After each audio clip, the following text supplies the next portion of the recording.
3, 2, 1. All right, 2026 college football season somewhat approaching here as we're discussing it in March here. And obviously we're taking advantage of some of the bigger topics this college football offseason. In this video, we're going to be talking new coaches, and there's plenty of them. Last I counted, 33 new coaches in college football. We're not going to go through every single one, but we'll hit the top ones. We'll give you some ones that we think are going to, maybe win short term, maybe win long term. Some of the coaches that were fans of the hire, maybe some that were not so much. Obviously, I'm alongside the man, the myth, the legend himself, Joey Knish. I'm Brad Powers, watching Hit the Books. And as always, folks, you should know the drill right now.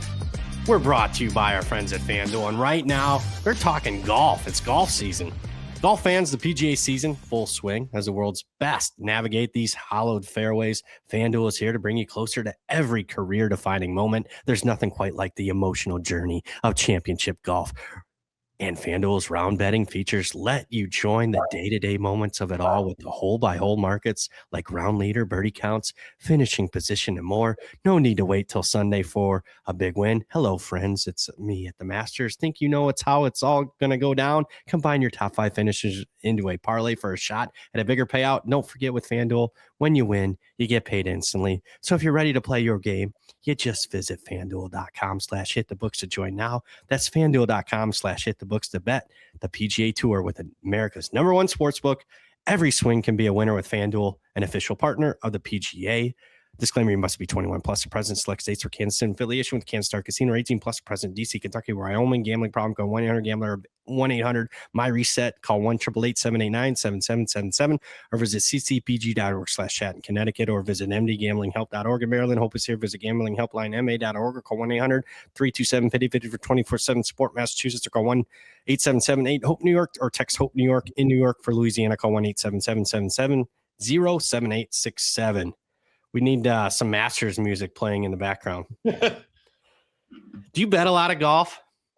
No, you know what? It's not one that I've ever really been able to, we'll call it crack the code on that.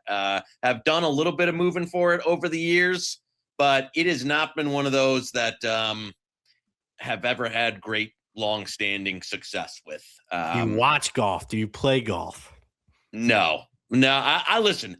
Will I turn on, Sunday the Masters or the U.S. Open, to watch casual? Yeah, I'm in. But no, Joey swings hasn't been out on the links in quite a while. And no, I can't.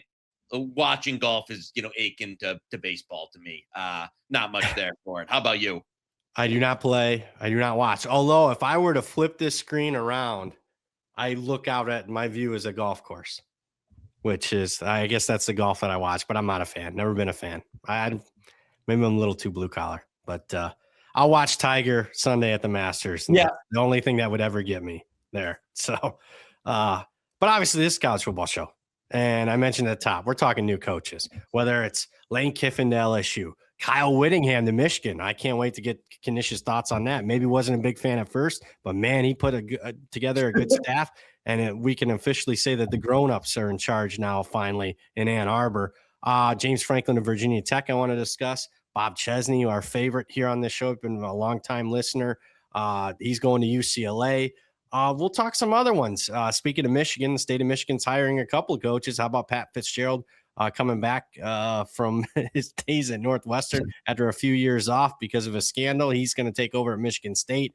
We got SEC coaches like Alex Golish at Auburn, Ryan Silverfield at Arkansas, maybe a few more that we'll talk about. But the one I'll talk headline before we get to Michigan, I know you're chomping at the bit.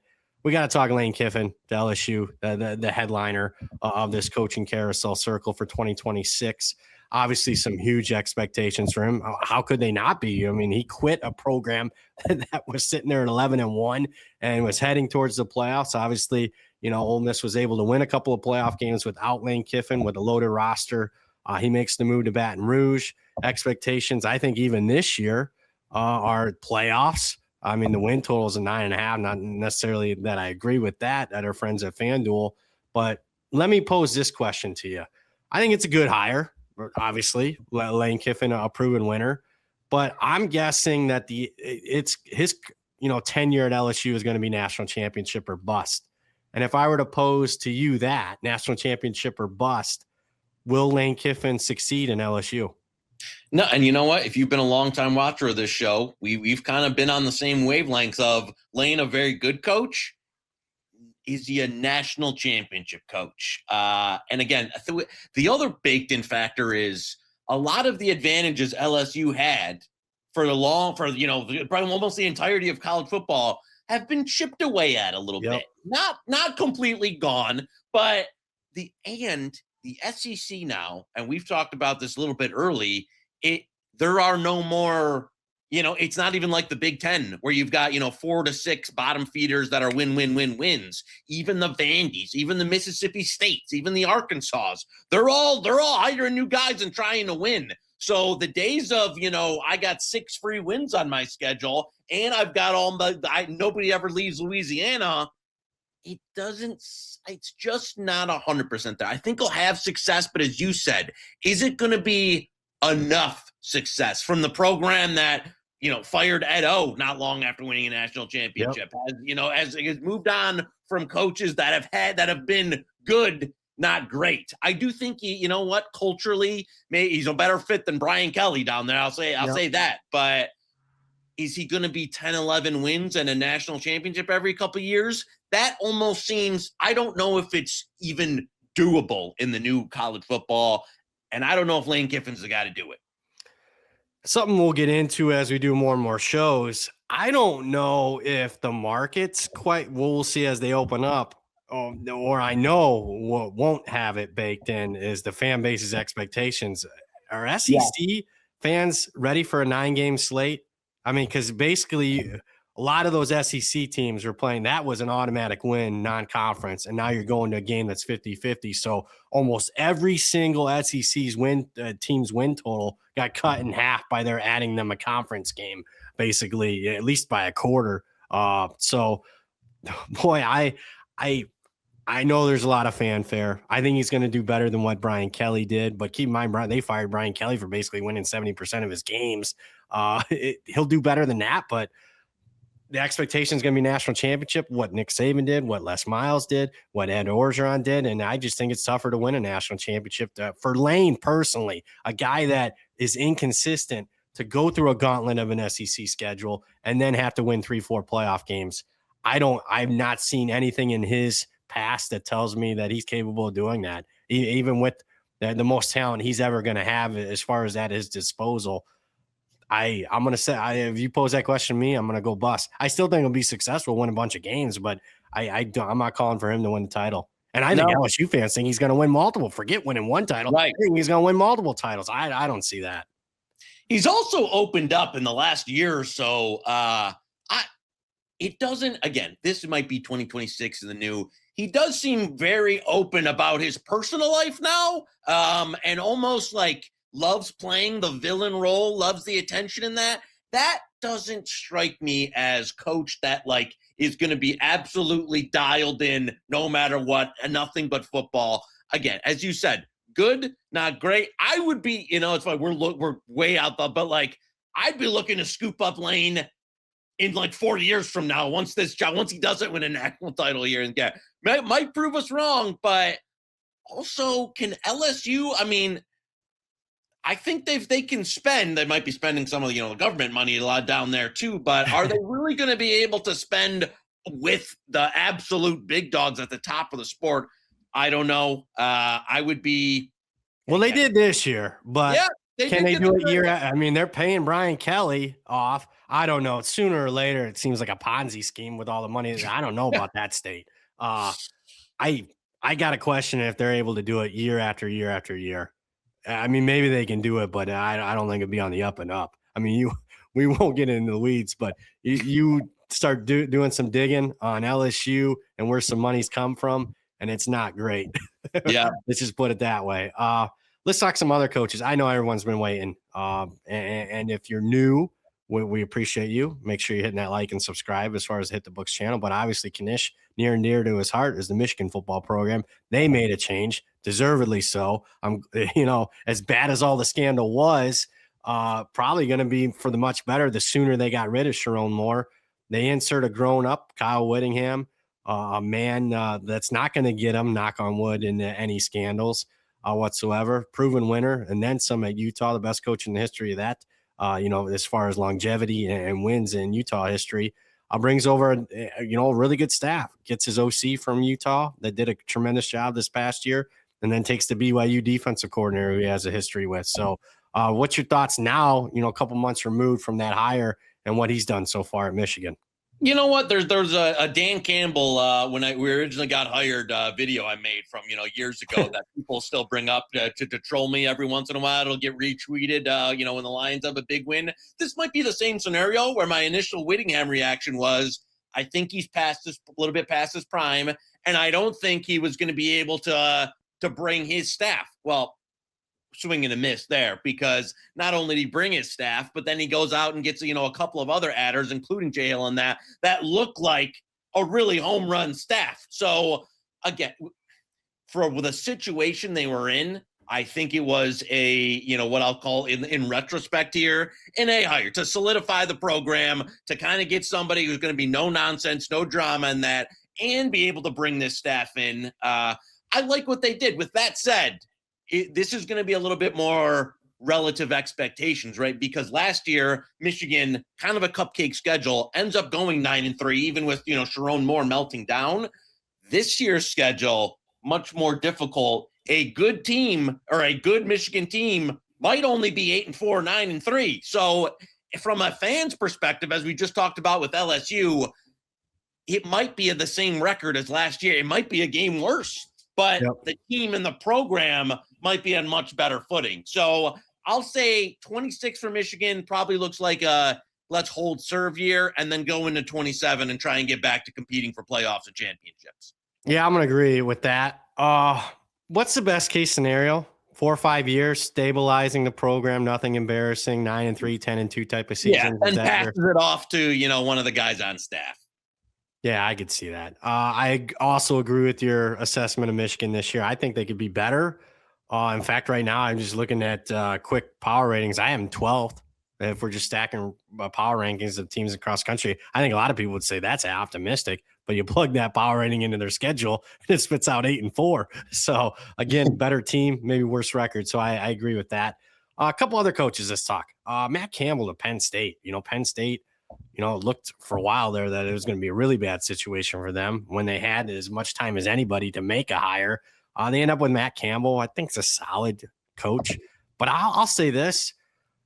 I'm not a big Matt Campbell guy. Obviously did a great job at Iowa State. The expectations are going to be much higher.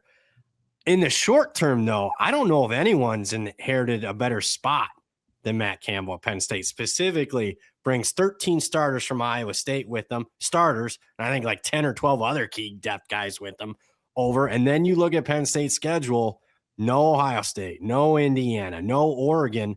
I think if there's a coach that comes in and can win immediately and upgrade the win-loss record immediately, it might be Matt Campbell at Penn State. What's your thoughts on that hire? Yeah, I'm with you. Where, you know what? In a vacuum, if you're telling me to lead a program, would I rather have Matt Campbell or James Franklin? I think I'm taking James Franklin. With that said, though, as you said, he's kind of being able in the new era, right? You can just bring over half your team, get it lined up, and instead of going through this brutal transition or a fall-off year, you're able to just kind of keep the thing rolling here. And Penn State, that's the other thing. You get them off a super disappointing year, and now fan expectations kind of come down a bit. I think, Matt Campbell for this job, maybe it seems like a little bit of star alignment there where you got it at the right point where Franklin falls off. You can bring a bunch of starters over and now kind of come in and hopefully for them, go right up there, back to the top of the Big Ten and be, trying to compete for that, that tier 1 spot in the Big Ten. I like it long-term though.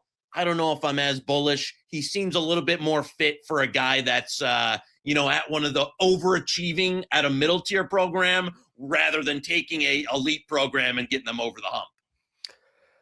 You think he takes it the next step over what James Franklin had it?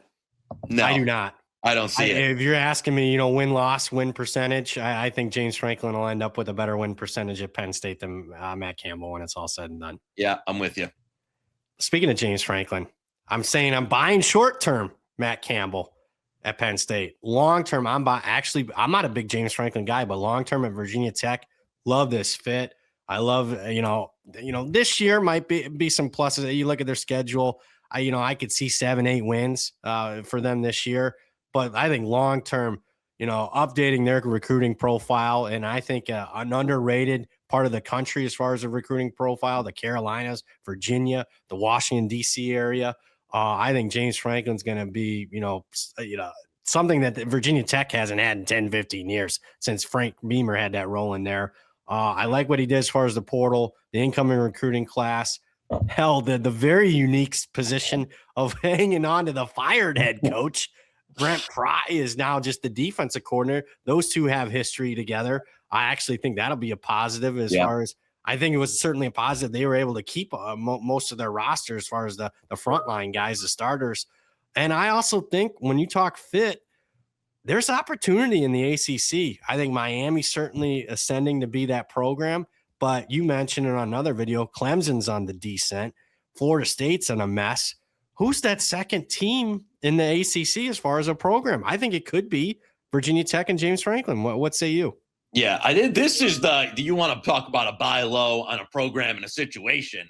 Franklin, not only did he come in, like he was there a week and already had taken most of Penn State's recruiting class. The guy can absolutely sell, and you match him up with Pry. You know what? He was I think that you give some continuity to the roster there. Franklin, when he's had good coordinate, he's very coordinator dependent because he's not exactly a scheme guy. And I think maybe the expectations at Penn State for where they wanted to be and where they ended up didn't exactly align. Virginia Tech, you're just kind of trying to get back to that, we want to get back to competing for, maybe compete for the ACC here. That's all. And I think Franklin can take you there. It's ripe for the picking. The conference, I think, is ripe for the picking. That could be, an absolute home run in a couple of years. That if you would have talked James Franklin stock middle of the year, you would have said, the guy's a bum. Now he gets, different situation, a little bit less expectations, can sell a program against some others that are faltering. I'm with you. Long term, I think that works out well. Let's talk a few more and then we'll wrap it up. Bob Chesney, who we love here, goes to UCLA. Both you and I think, probably could have taken a better job. Not, great fit, I thought, on the West Coast. But he takes the UCLA job. I got to be honest with you. Someone reached out to me that's familiar with the program. Heard it might have been on this show. Heard me say, why is Bob Chesney taking this job? He said, hey, UCLA is going to spend some money. And to their credit, looks like they did. Player retention was better than expected. They did a sneaky good job in the portal, in my opinion. But still, when you're talking what can be a realistic expectation for this program in the Big Ten, where you have already your Indianas, your Oregons, your Ohio States, your Michigans, your Penn States, who we talked about, they're obviously going to fall below all those. I mean, what can he get this program to? 6-6, 7-5? Maybe, yeah, I guess so. What I do like is I don't know if there's a bigger upgrade this offseason as far as Deshaun Foster and that staff that was, obviously fired immediately after the poor, horrible start, and what Bob Chesney can bring. So massive upgrade for that. And that alone, I think, can at least make UCLA respectable in the Big Ten. But I don't think, as much as I love Bob Chesney, I don't think they're going to be competing for Big Ten championships anytime soon.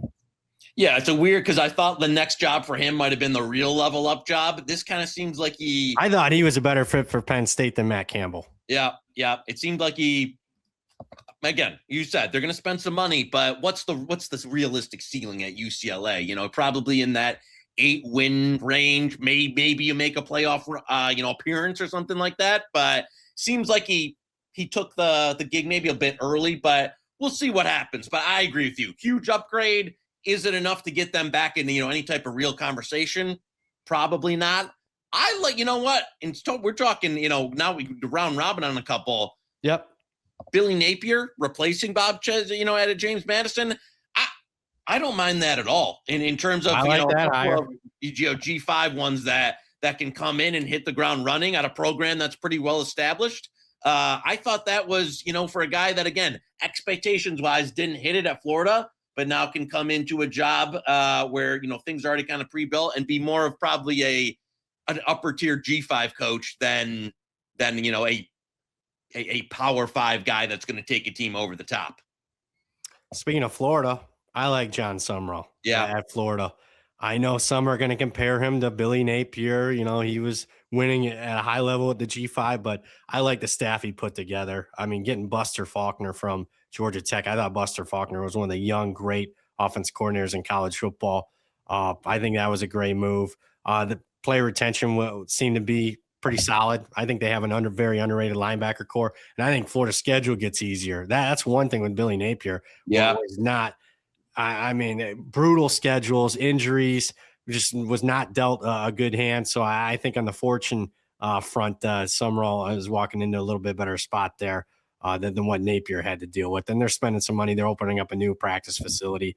That one I don't mind. I'm going to throw a couple that I don't like at you. Yeah, I was going to say, let's go to the other end of the spectrum.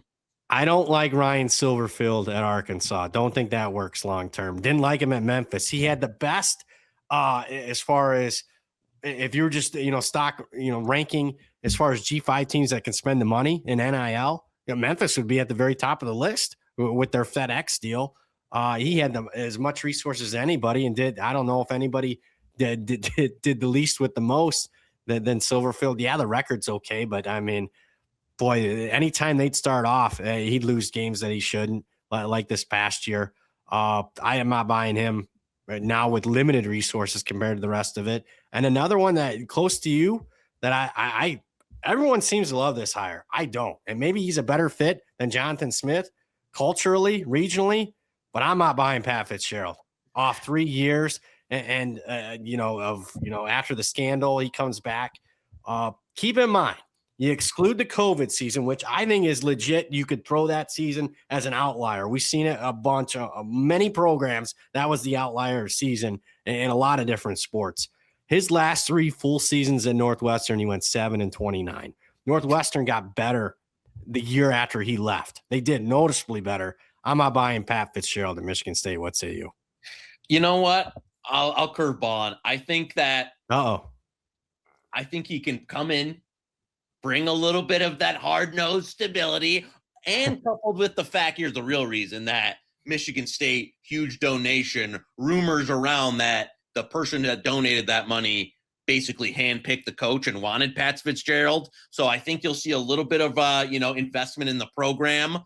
Does it get Michigan State up to it? No, but I think the bar kind of came down low enough where I think you might have a little bit. I think the Pat Fitz hire, I don't think home run out of the park. I think it can work out better than maybe the initial optics. I'll give a couple quick ones on ones that I'm not a fan. Neil Brown at North Texas. You go from the greatest show on turf offense to whatever Neil Brown's been running at, West Virginia for a few years. Didn't love that one. And your boy right up the road, tried and true, Jason Candle over at UConn. One that just mystifies in terms of I don't know. They nailed it. Home run hire with Jim Mora. They get UConn. You get a few of the best seasons ever. And then, boom, you try and run it back with Jason Candle. I don't know if that's going to work out, BP. And speaking of those, speaking of Jim Mora, I love that hire for Colorado State. The surprising hire that they made. And obviously, if you're in the weeds, Colorado State can be known to spend some money. And speaking of Toledo, I like what they did. Mike Jacobs from Mercer. He's a 419 guy. I think grew up in Maumee. If you're familiar, it's a suburb of Toledo. Great hire there. Might not show this year, but I think long-term he'll be better, at least more consistent than Jason Candle for a Toledo program that's got more resources than everybody else in the MAC. So that'll do it for the man, the myth, the legend himself, Joey Knish, talking some new coaches in 2026. We got some other videos up. We got championship futures, Heisman futures. We're talking transfer portal. I'm Brad Powers. Big thanks to Moretto for getting this thing up. And we'll be talking to you guys live on some shows here in future weeks. But you just watched Hit the Books, part of the Hammer Betting Network. We'll see you on the next show.